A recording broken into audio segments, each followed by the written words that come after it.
Adelgamente Podcast. Cambia tu manera de pensarte para poder cambiar tu cuerpo y tu vida. Hola, hola, acá estamos arrancando el episodio número 10 de nuestro podcast Adelgamente. Como siempre decimos, muy contentos por darle continuidad y poder llegar a todos. Bueno, cada episodio tiene una temática y vamos avanzando, pudiendo descubrir, puntos, aristas y miradas sobre la obesidad y desmenuzando herramientas y estrategias para poder entender un poquito más esto de la adicción a la comida y a la obesidad, ¿no? Hoy tenemos un tema súper interesante que tiene que ver con el deseo, ¿no? En algún episodio anterior hablábamos del cuerpo atrapado y hoy también pensábamos un poquito esto, ¿no? Del deseo muchas veces que está atrapado, estancado o anulado dentro de la adicción a la comida y a la obesidad. Y muchas veces uno piensa cuánto deseo hay en una persona, ¿no? De cambiar, de estar mejor, de cambiar su vida, sobre todo cuando la obesidad te va llevando a limitaciones, a deterioros o a enfermedades. Y muchas veces uno se pregunta, ¿y por qué esa persona no logra salir de ahí? ¿Qué le ocurre, no? Porque uno entiende el deseo como un motor, como algo que a uno lo moviliza a cambiar. Sin embargo, uno cuando entiende y habla de adicción a la comida, puede darse cuenta de que lo que hace la enfermedad es empezar a atrapar este deseo, ¿no? Muchas veces el deseo de comer termina anulando el deseo de vivir, el deseo de estar bien, el deseo de caminar, el deseo de estar ágil, hasta incluso el deseo de respirar. Quien padece esta enfermedad entenderá las limitaciones y entenderá cómo los kilos terminan privándonos de un montón de cosas. Como cada episodio tenemos una Adelgamente, una persona que está intentando adelgazar su mente. Hoy la tenemos invitada a Daniela. Hola Daniela, ¿cómo estás? Hola, buenas tardes. Bueno, hablando un poquito de esto del deseo como motor, del deseo atrapado, ¿qué pensás? ¿Hay algo que te ocurre en relación a esto? ¿Cómo lo vivís? Y tocaste todos los temas. Es importante por ahí identificar primero cuál es el deseo y cuál es el concepto nuestro del deseo. Por ahí uno es como muy abarcativo y a la hora de empezar a pensar qué es lo que estoy deseando, es como que se nos desdibuja todo, porque ¿qué deseamos? La paz en el mundo. Y no se puede. Tiene que ser por ahí un poco más a nivel subjetivo, y esto es lo que planteabas vos del tema de deseo de respirar, deseo de caminar mejor, deseo de poder pensarme, de visualizarme. Esos deseos es como que están en el día. Yo creo que todas las personas tenemos esos deseos en el día, pero como muy volátil, o sea, como muy pasado por encima. Entonces, como el deseo de bienestar, vos decís, claro, todos deseamos estar un poco mejor, tal vez sobre todo cuando uno está atravesado por la obesidad, cuando está atravesado por un dolor puntual, no sé, la rodilla, la espalda, sí. La imagen, lo que sea, pero vos decís que le falta fuerza muchas veces al Claro, deseo. ahí es donde por ahí tenemos que empezar a construir, y si nos paramos desde ese famoso triángulo, la triada de lo químico, lo físico, lo social y ¿cómo es que se llama? Acá tengo el machete. El entorno está muy, muy ligado al deseo, porque muchas veces nosotros postergamos nuestros propios deseos o nuestro bienestar para poder ayudar al otro. ¿Y a qué me refiero con esto? De que muchas veces nos olvidamos cuáles son nuestros deseos y ponemos en valor el deseo del otro. Ya sea mínimo, a nosotros nos afecta y nos da ese pie para corrernos y dejarnos de estar presente en nuestra vida y hacer partícipe de la vida de un otro. Ya sea un hijo, sea un familiar, sea un animal, sea lo que sea. Es como que todo el tiempo estamos jugando con eso, y cuando queremos ver estamos perdidos en supliendo los deseos en una los porción deseos más grande. Ajenos. Sí. Los deseos ajenos. Y uno se pregunta, ¿no? ¿Por qué en esto uno termina como satisfaciendo muchas veces los deseos ajenos antes que los propios, ¿no? Digo, primero tal vez tenga que ver con que tal vez uno está carente de fuerza de sus deseos, como decías vos. Y por otro lado, tal vez sea un mecanismo de evasión que uno tiene, empezar a resolver deseos ajenos, ¿no? Para no responsabilizar, sin involucrarse de esto, los deseos propios, ¿no? Porque siempre, digo, obviamente concretar deseos y trabajar en enfrentar esos deseos implica un esfuerzo, un compromiso, una responsabilidad, un dejar cosas para empezar a ocupar otras y empezar a resolver otras, ¿no? Y empezar a poner límites y a decir que no y a cortar con alguna situación para poder poner la energía en otra. Entonces muchas veces creo que el deseo de uno implica también un compromiso, implica un corte con un montón de cosas, en donde a veces, claro, uno termina como resolviendo vidas ajenas porque no se quiere comprometer con la propia. Sí, y con la excusa de que estoy tratando de ayudar o la típica gorda buena, que, bueno, me pasa todo el tiempo con lo más cotidiano, el gimnasio. Sale no sé, una sesión de estudio o me piden un favor en ese horario y mi deseo que estaba puesto en el gimnasio es como, no, salgo, el superhéroe, la heroína, salgo a defender el deseo del otro. Y eso nos lleva a un lugar de malestar tremendo. Y eso tiene que ver porque vos hablas de, bueno, en vez de ir al gimnasio termino yendo a ayudar a alguien a, no sé, a algo, ¿no? Y eso tiene que ver con que uno se evade de ir al gimnasio, con que uno en algún punto aprovecha este lugar de bueno, de generosidad, de comprensión, de exceso de empatía, para poder en algún punto evadirme de, bueno, tener que exponerme a un gimnasio, hacer fuerza, transpirar, conectarme con mi cuerpo, conectarme con un espejo del gimnasio, darme cuenta que tal vez me cuesta respirar, cansarme. Entonces, digo, termino evadiéndome por un lado de eso y termino transitando en lugares que me dan otro tipo de estabilidad tal vez más emocional, ¿no? Esto de el agradecimiento, qué buena que sos, gracias por ayudarme, ¿no? Sí, una falsa estabilidad emocional, diría yo, porque si empezamos ahí a desmenuzar un poquito, cuando te quedás solo en tu intimidad, lo único que tenés, o sea, es nada. Porque tenés exactamente la misma cantidad de kilos, tenés exactamente los mismos deseos frustrados, no te estás siendo responsable de lo que realmente uno quiere o anhela, y empiezan a aparecer los pensamientos que por ahí decíamos hace unos meses atrás que charlábamos, el pensamiento mágico, cuando yo consiga tal cosa voy a hacer tal otra y se me van a desencadenar todos los deseos.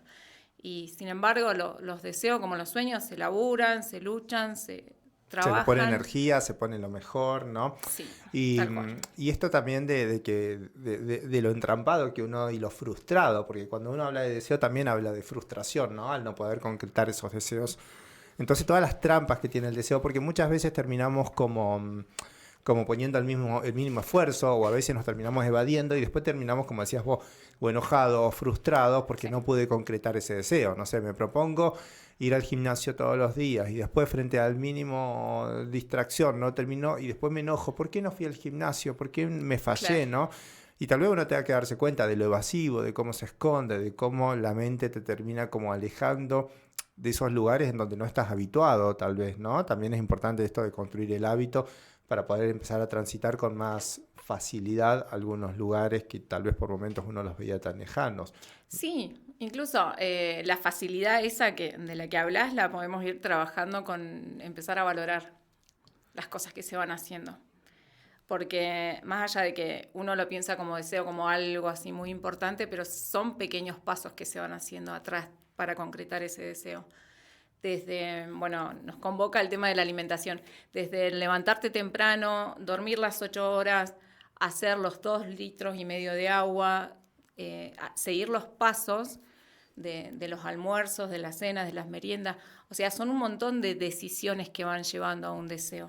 Uh-huh. Y eso es, solamente con el corte reconocemos en dónde estamos fallando. Uh-huh. El tema es que muchas veces lo tenemos como muy así, muy aceitado, como en diálogo, pero el bajarlo a la práctica, el bajar los pies a la tierra, cuesta. Claro, y muchas veces las personas terminamos racionalizando y no haciendo, porque tal cual. El hacer siempre implica el esfuerzo y el hacer moverte. Siempre implica una incomodidad, ¿no? Implica también una conexión emocional, ¿no? Entonces muchas veces uno termina hablando todo lo que tendría que hacer y no comprometiéndose incluso emocionalmente desde el sufrimiento, desde el esfuerzo y también después desde el orgullo y desde la gratificación y con la conexión emocional que eso implica. Y ahí es donde quedamos como gratificados y conectados con este cambio, ¿no? Cuando Claro. realmente emocionalmente uno siente lo bien que me hace sentir adelgazar, bajar de peso. Si no, nos quedamos como en una teoría que me parece que ahí es el error, ¿no? Como racionalizar un cambio que es muy conductual, pero también es muy emocional, porque de esa conducta se desprenden un montón de emociones, de superación, Claro. de esfuerzo, de logro. Claro, ahí sería como que estamos en la punta del iceberg, porque después abajo hay todo un trabajo y un proceso bastante arduo. Eh, Siempre se lo ha llamado como calma mental, esto, el de decir qué tengo que hacer, es como que, sí, ya lo sé, entonces como que mi cabeza se calma, pero mi cuerpo no se cansa, al contrario, mi cuerpo sigue creciendo porque solamente lo pongo en palabras y en acciones queda nada. Claro. Y Y el siempre cuerpo está... sigue quieto, ¿no? Claro, El tal cuerpo cual. sigue quieto. Y ahí es donde entra el deseo. ¿Dónde está el deseo ahí realmente? ¿En qué lugar lo ponemos? ¿Lo ponemos en el cuerpo? ¿Lo ponemos en racionalizar y entender de qué va el tema del proceso de adelgazamiento? O lo ponemos en la comida Tal también, cual. porque todos sabemos y vamos aprendiendo a lo largo de estos episodios del fenómeno adictivo de la comida y cómo mientras más como, termino teniendo más deseo de comer y menos deseos de hacer otras cosas, ¿no? Muchas veces uno ha observado en esto de la obesidad y en esto de la adicción a la comida cómo las personas están desmotivadas y desinteresadas, o muchas veces uno ve una persona extremadamente obesa y dice, ¿cómo a esta persona no le dan ganas de estar mejor? ¿No? ¿Cómo a esta persona no le dan ganas de vivir, de poder moverse? Y lo que ocurre es que esa persona tal vez esté inundada y enceguecida por el Por la deseo adicción. de comer, ¿no? Ujú. Entonces, mientras más comemos, más deseo de comer tenemos y menos deseo de hacer otras cosas nos da, ¿no? Sí. Deseo de movernos y también uno empieza a hablar de cuestiones más íntimas y más profundas, ¿no? El deseo, la libido, el deseo de la sexualidad, el deseo de la intimidad, el deseo de verse bien, de sentirse bien, ¿no? Como todos esos deseos se van apagando y van desapareciendo y cómo es eso vicioso, ¿no? En donde la vida se va como empobreciendo, el placer de la vida se va empobreciendo y la comida va empezando a ganar más protagonismo, ¿no? Y más Claro. personalidad, pareciera. Claro, es como que ahí saltamos del deseo al goce. La comida nos hace gozar solamente un momento y después es súper perjudicial lo que queda. El rezago que queda es como decías vos, empieza a poner trabas en ese deseo, ya sea sexual, no sé, de tener contacto con tu propio cuerpo, empezás a desaparecer los espejos de tu casa, empezás a ponerte lo que o sea, la ropa que te entra, no lo que uno realmente desea. A esconder el cuerpo, ¿no? Claro, esconder el cuerpo. Empezás a esconder tus emociones porque antes de decir algo por el miedo del rechazo, es preferible, no, mejor me voy y me como algo y no hablo de lo que me pasa, no hablo... Es como que uno va, en vez de evolucionando, es como que se va muriendo en vida prácticamente. Por ahí suena como muy fuerte.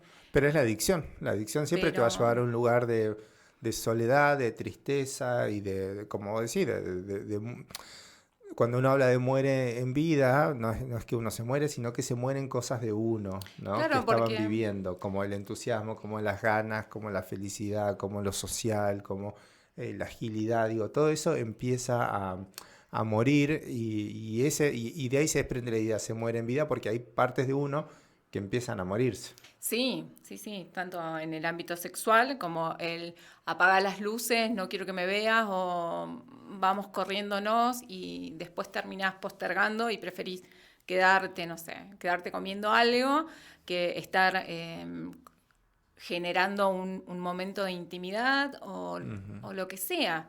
Pero es como que uno va perdiendo y va cediendo ese espacio. Y todo espacio vacío tiende a ser ocupado por algo. Y nosotros, por lo menos los que padecemos la adicción a la comida, lo terminamos llenando con comida. Y creemos que todo pasa a través de la comida. Claro, qué importante lo que decís porque nos da pie a poder pensar el poder empezar a transitar y permitirnos transitar esos espacios que hace mucho no ocupamos, de intimidad, de exposición, de entrega, de mirarse, de que me miren, ¿no? Digo, Sí. aunque duela, pero me parece que si yo no empiezo a enfrentar esos lugares, el gimnasio, el enfrentarme, digo, a la vergüenza muchas veces, ¿no? De cómo estoy, si uno no rompe esa barrera, digo, esa barrera va a estar atrapada por la comida, ¿no? Entonces... Sí, ahí hay algo que me hizo ruido, que nombraste la vergüenza. No sé si es la vergüenza, sino es la aceptación de algo, de un estado que construí por no hacerme responsable de mi alimentación y de mi deseo de bienestar. Uh-huh. Porque por ahí vergüenza tenemos todos a la hora de hablar o de conocer a alguien, como que nos ponemos en ese estado así, como que nos da vergüencita. Pero el hacernos responsable es lo que va a marcar la diferencia, un antes y un después, porque el hacernos responsable nos permite marcar y hacer el corte para poder reconocer qué es lo que nos está pasando, que es dificilísimo. Claro, y así como yo me responsabilizo de que, bueno, yo por mi descuido, por no avanzar, por no generar un máximo esfuerzo, por no comprometerme, terminé en este lugar, Claro. también nos da la posibilidad de que si yo hago todo lo opuesto, puedo terminar en otro lugar, ¿no? Sí. Entonces siempre la responsabilidad es una gran herramienta que nos saca de la culpa y nos pone en un lugar de poder, ¿no? Claro, nos empodera y es como que yo decido acá qué va a pasar. Claro, sí, Aunque sí. por ahí suene muy así como muy mágico, pero se tiene que elaborar. Bueno, tomar agua lo decide uno, ir al gimnasio lo decide uno, comer en el horario que corresponde lo decide uno, ¿no? Digo, el poder de elegir qué sucede con mi vida debería ser un poder que tendremos que naturalizar, ¿no? Muchas Sí. veces en esta sociedad terminamos como alejados de ese poder porque estamos acostumbrados, bueno, el trabajo no me dejó, la familia no me dejó, los hijos no me dejaron y a veces poder tomar agua, poder tomar el gimnasio, poder ir al gimnasio y poder tomar las comidas en los horarios que corresponden, ¿no? Ingerir cada ingesta, nos parece algo extraordinario y es un poder que todos tenemos y todos deberíamos ejercer. Sí, incluso tenemos el poder de poder construirlo, valga la redundancia. Y cuando uno lo logra sostener en el tiempo es como que es fantástico, porque es como que te organizás en torno a eso y sabes poner límites, se construyen los límites nuevos y todo el tiempo se va cambiando. Y ahí es donde uno realmente ve de lo que estaba padeciendo, Uh-huh. que no quita que lo puedas volver a padecer. O sea, porque si hay algo que no se entrena, se pierde. Seguro, y la obesidad es una enfermedad de toda la vida, en donde uno la podrá tener más controlada, en donde la podrá tener más ordenada o la podrá tener más descontrolada y más desatada con todos los kilos encima o Sí. sin ningún kilo encima, ¿no? Depende Sí. cómo uno esté responsabilizándose y cómo uno esté ejecutando y accionando las herramientas y las posibilidades que tiene de cambio. Sí, tal cual. Así que, bueno, como mensaje de hoy es esto, ¿no? De empezar a poder transitar el deseo en otros lugares, empezar a conectar el deseo con la acción, ¿no? Y el entender de que la adicción a la comida lo único que hace es matar los deseos para solamente focalizarlos en el acto de comer. Así que, bueno, con esta idea despedimos el episodio número 10. Gracias, Dani, por acompañarnos. Muchas gracias. Y nos veremos en nuestro próximo episodio de Adelgamente.